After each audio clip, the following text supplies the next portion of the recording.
మార్కెట్లు క్రాష్ అవుతున్నాయి కదా, దీని వెనుక ఓ ఇంట్రెస్టింగ్ థియరీ ఉంది. అదేంటో చూద్దాం. గల్ఫ్ మార్కెట్లో ఉదాహరణకి దుబాయ్ 20% పడిపోయాయి. కానీ ఇంకో చోట సీన్ వేరేలా ఉంది. అదే టైంలో యుఎస్ మార్కెట్లపై పెద్దగా ఎఫెక్ట్ లేదు, పైగా బాగా పెరిగాయి కూడా.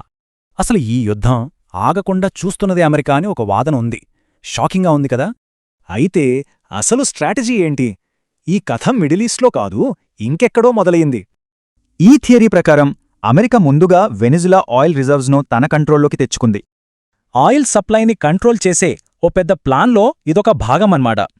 దీంతో గల్ఫ్ దేశాలు ఆయిల్ ఎక్స్పోర్ట్ చేయలేవు. అప్పుడు ఆయిల్ కొరత ఏర్పడుతుంది. ఓకే, ఇక్కడే ఉంది అసలు పాయింటు. ఈ సిచ్యువేషన్ అమెరికాకు 2 రకాలుగా లాభమట. ఒకటి, పెరిగిన రేట్లకు ఆయిల్ అమ్ముకోవడం. రెండోది, హైటెక్ ఆయుధాలమ్మడం. ఉదాహరణకి ఇండియా అమెరికా నుంచి కొనే ఆయిల్ ఇంపోర్ట్స్ డబల్ అయ్యాయట. ఇది గల్ఫ్ దేశాలకు అమ్మే ఒకే ఒక defence missile cost. Just imagine. ఈ పరిస్థితి వల్ల గల్ఫ్ దేశాలపై ఫైనాన్షియల్ ప్రెషర్ విపరీతంగా పెరిగిపోతోంది. ముఖ్యంగా టూరిజం, రియల్ ఎస్టేట్పై ఆధారపడ్డ దుబాయ్ లాంటి దేశాలకు పెద్ద దెబ్బ. ఈ సంక్షోభం వెనుక ఇంకో పెద్ద మార్పు కూడా జరుగుతోంది. అదే గ్లోబల్ ఎనర్జీ ట్రాన్స్ఫర్మేషన్. ఉదాహరణకు ఇండియాలో ఇంపోర్టెడ్ గ్యాస్ బదులు ఇంట్లో కరెంటుతో నడిచే ఇండక్షన్ స్టవ్లు వాడటం మొదలుపెట్టచ్చు.